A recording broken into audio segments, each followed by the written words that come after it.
꽃길 끝에서 도망친 신부보다 더 아팠던 건 아버지처럼 살고 싶지 않았어요. 그 한마디였는데요.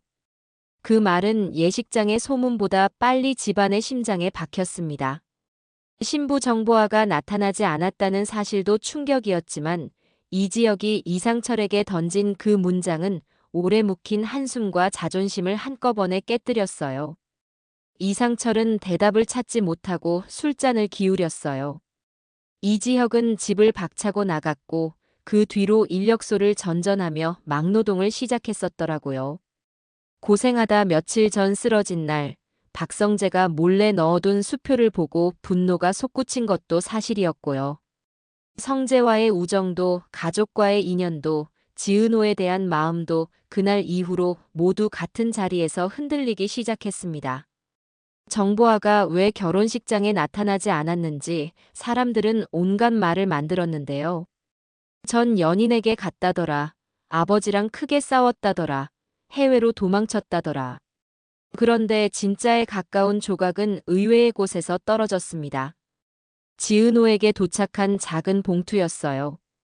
발신인은 적혀 있지 않았는데 봉투 속 메모는 단정했습니다.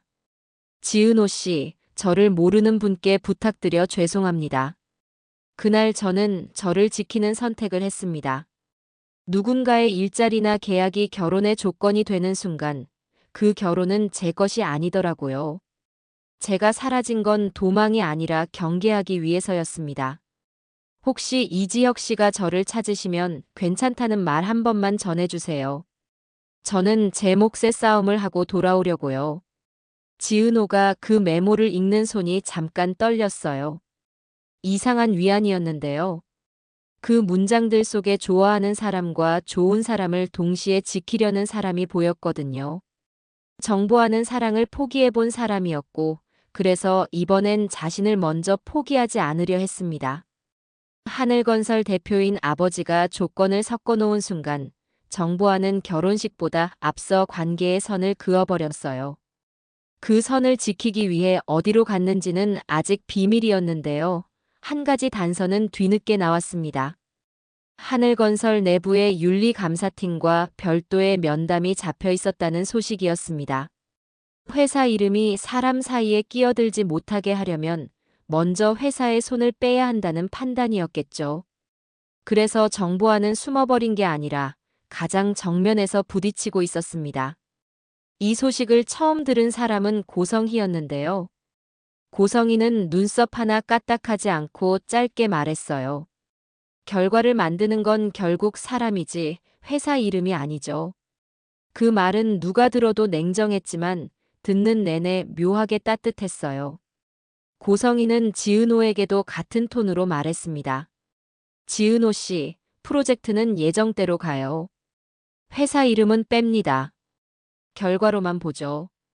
지은호는 고개를 끄덕였고 마음 한쪽에서 회사 대신 사람이라는 말이 오랫동안 울렸습니다.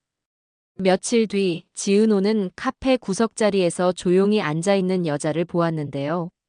모자챙을 깊게 내린 그 여자가 자리에서 일어나 낮게 인사했습니다. 지은호 씨, 잠깐만 실례할게요. 목소리를 듣는 순간 알겠더라고요. 정보아였습니다. 죄송합니다. 그날 저는 제 경계를 지키고 싶었어요. 제 선택이 누군가를 더 아프게 만든 건 아는데요. 지은호는 말없이 종이컵 뚜껑을 닫고 천천히 대답했습니다. 저도 제 경계를 배우는 중이에요. 정보아 씨, 전해달라는 말은 직접 하세요. 선배에게요. 정보아는 고개를 숙이며 웃었습니다. 그래야겠죠. 다만 지금은 제가 먼저 싸울게요. 아버지한테도 회사에도. 짧은 만남이었는데요. 두 사람 사이에 이상한 선명함이 생겼습니다. 누군가의 자리를 빼앗지 않으면서도 자기 자리를 지키는 법. 그 어려운 숙제를 두 사람이 각자 방식으로 풀고 있었던 거예요. 이상철은 술잔을 내려놓고 다음 날 아침부터 동네를 돌았습니다. 번호를 왜 지워? 남자면 도망치지 말고서. 이렇게 혼잣말을 하면서도 속으로는 혹시 다친 건 아니냐라는 걱정이 먼저였어요. 인력소 근처에서 이상철은 마침내 이지혁을 봤습니다. 말라진 어깨와 갈라진 손등이 먼저 눈에 들어왔고 바로 뒤에 서 있는 소장에게 받은 현장용 장갑이 덜컥 마음을 쳤어요. 상철의 첫 마디는 늘 그랬던 것처럼 짧았습니다. 밥은 먹고 다니냐? 이지혁은 고개를 숙이며 답했죠. 먹었습니다.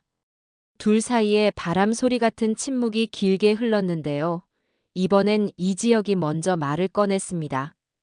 아버지, 제가 비혼주의였던 건요. 사랑이 가벼워서가 아니라 약속이 무거워서였거든요. 그래서 약속을 계약으로 바꾸면 덜 아플 줄 알았는데요. 아니더라고요. 상철은 눈을 흘기며 짧게 받았습니다. 그걸 이제 알았냐? 그리고 한 박자 쉬고 아주 낮게 덧붙였어요. 알았으면 이제부터 사람처럼 서라. 이지혁은 숨을 고르며 고개를 끄덕였고요. 네. 아버지, 근데 저는 아버지처럼 살고 싶지 않다고 했잖아요. 그 말 철없게 들렸죠. 사실은요, 아버지처럼 살고 싶다는 말이었어요. 다만 아버지처럼 버티는 게 저는 너무 무서웠거든요. 그래서 제 방식으로 버텨보려는 거예요. 그 말이 이상철의 가슴을 천천히 파고들었습니다. 상철은 지혁에게 말했습니다. 그래. 그럼 내 방식으로 서봐. 그날 저녁 식사 도중 이상철은 숟가락을 내려놓으며 조용히 말했습니다. 박진석 씨가 만나자고 하더라. 명함 빼고. 이지혁은 짧게 고개를 끄덕였습니다. 아버지, 그 자리 가보세요. 아버지 시간이 아깝지 않도록 제가 옆에서 정리할게요. 박성재는 이지혁에게는 짧게만 말했어요. 야, 괜찮냐? 응. 숨은 쉬냐? 그리고 늘 비켜섰습니다. 대신 뒤에서 사람을 챙기는 방식으로 우정을 지켰는데요. 수표 사건 이후로는 돈으로 돕지 않았어요. 내 자존심 내가 건드렸다. 미안했다. 이 한 줄만 남기고 물러섰습니다. 하지만 지은호에게는 한 걸음 더 다가가고 있었어요. 지은호 씨, 오늘 스케줄 괜찮으세요? 제가 도울 일 있으면 말씀만 하세요. 어느 날 밤 성재가 카페 문턱에서 멈춰 섰습니다. 괜찮으세요? 지은호가 웃으며 대답했죠. 괜찮아지려고요. 성재가 잠깐 눈을 내리깔고 말했습니다. 그럼 저는 밖에서 기다리겠습니다. 부르면 들어가고 안 부르면 그냥 서 있겠습니다. 이 말은 고백 같지는 않았는데요. 듣고 있으면 고백보다 오래 가더라고요. 기다림을 예의로 배우는 사람, 그게 박성재였습니다. 그 사이 이지혁은 지은호에게 짧은 메시지를 보냈습니다. 내일 카페 앞에서 볼 수 있을까? 내 마음을 먼저 설명하고 싶어. 지은호는 오래 고민하다 네 글자를 보냈어요. 내일 7시요. 다음 날 아침 카페 문이 열리자 세 사람의 눈빛이 같은 공기를 나눴습니다. 이지혁이 먼저 머리를 숙였습니다. 은호야, 내가 지키려던 건 처음엔 아버지였고, 걷다 보니 나였고, 지금은 지은호. 너야. 지은호는 웃지도 울지도 않았습니다. 그 말, 오늘은 여기 둘게요. 저는 저 먼저 제자리에 잘 서보고 그 다음에 그렇다는 선배 마음에 대해 생각해 볼게요. 그 말을 들은 박성는 고개를 숙였습니다. 셋은 그날 서로에게 아무 약속도 하지 않았는데요. 약속보다 단단한 순서 하나를 나눴습니다. 자신을 먼저 세우고 그 다음에 서로를 선택한다. 쉬운 말 같은데 해보면 제일 어려운 순서였어요. 같은 시각, 박진석과 이상철이 명함을 내려놓고 마주 앉았습니다. 박진석이 상철에게 말했어요. 선배님, 사람을 쓰는 건 시간을 사는 일입니다. 저는 선배님 시간이 단단하다는 소문을 오래 들었습니다. 그 집 애들 결혼과 회사 일 엮지 않겠습니다. 저는 그 선 못 넘습니다. 이상철은 그제서야 김치찌개를 한 숟갈 더 뜨고 짧게 웃었습니다. 그럼 밥이나 더 먹자. 사람 대 사람으로 만난 자리에서 세대는 달라도 체면보다 노동의 체온을 먼저 알아보는 순간이 있었어요. 이런 장면이 쌓이면 부자 사이에도 길이 생깁니다. 길이 생기면 화해까지는 아니어도 서로를 미워하지 않는 법부터 배우게 되더라고요. 하늘건설 쪽에서 내부 절차상 혼주 개입 불가라는 공지가 비공식으로 돌기 시작했습니다. 누가 봐도 정보와의 손길이 닿아 있었습니다. 동시에 고성희가 지은호에게 보낸 메시지가 도착했어요. 지은호 씨, 우리 쇼룸은 이름보다 사람이 먼저입니다. 결제는 일정대로, 이름은 뒤로 미룹니다. 결과로만 얘기합시다. 짧은 문장이었는데요. 그 안에 권력과 선택, 책임이 깔끔하게 정리되어 있었어요. 지은호는 답장을 간단히 보냈습니다. 네, 대표님. 결과로 말씀드리겠습니다. 문장을 보내고 나니 마음이 조금 편해졌습니다. 누구의 사랑 때문에, 누구의 회사 때문에 흔들리는 사람이 아니라 자기 일로 서는 사람이 되고 싶었거든요. 그날 밤 정보아에게서 음성 메시지가 한 통 더 왔습니다. 지은호 씨, 제 싸움이 끝나면 제가 직접 가서 사과드릴게요. 그리고 그분께도요. 지금은 각자 자리를 지키는 게 서로에 대한 예의 같아서요. 지은호는 혼잣말처럼 대답했어요. 네. 각자 자리. 그 말이 생각보다 큰 힘을 주더라고요. 상처가 완전히 아물지 않았지만 상처를 핑계로 서 있지 않겠다는 결심이 조금 더 단단해졌습니다. 이상철과 이지혁은 아직 완전히 화해하지 않았습니다.